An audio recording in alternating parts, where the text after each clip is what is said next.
बिस्मिल्लाहिर्रहमानिर्रहीम।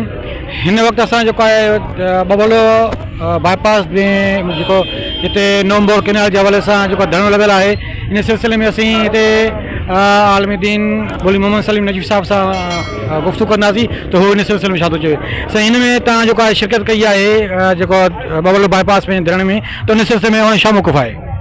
आऊज़ु बिल्लाहि मिनश शैतानिर लाइनिर रजीम। बिस्मिल्लाहिर रहमानिर रहीम। ॾाढी ख़ुशी थी अची करे ऐं महसूसु थियो त वाक़ई सिंध वारनि जे अंदरि पंहिंजी धरतीअ जे लाइ जेको जज़्बो आहे उहो लाज़वाल आहे। मां सम्झां थो त असांखे इतां सम्झणु खपे त एतिरे ॾींहंनि खां वेठल सिंधियुनि सां अञा ताईं ज़ुल्म सितम ख़तमु न थियो आहे। वज़राए आज़म ऐं जेके असांजे सिंध जा वज़ीर ऐं विफ़ाक़ जा वज़ीर उहे इन ॻाल्हि खे शायदि मज़ाक़ में वरितियूं वेठा आहिनि।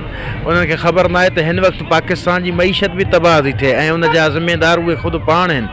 असां सिंधी क़ौम पंहिंजे हक़ जे लाइ ॿाहिरि निकिता हूं ऐं कंहिं बि सूरत में इन हक़ खां दस्तबरदार न थींदासीं ऐं पूरी दुनिया खे असांजे तरफ़ां इहो अमन जो पैगाम आहे।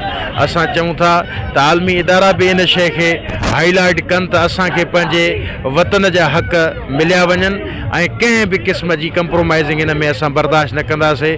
हीअ त वकला खे शाबस आहे जन इन धरणे जी आगाज़ कयो ऐं हाणे त असांजी सिंध जो बचो इन शइ जे मथां क़ुर्बान थियण लाइ तयारु आहे। हुकूमत इन ॻाल्हि खे संजीदा वठे, वरना तमामु पेचीदगी नज़र थी अचे पई।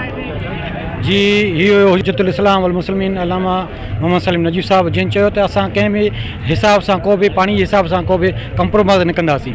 सैयद रशद अली बुखारी, सादत होम TV, बबरलो।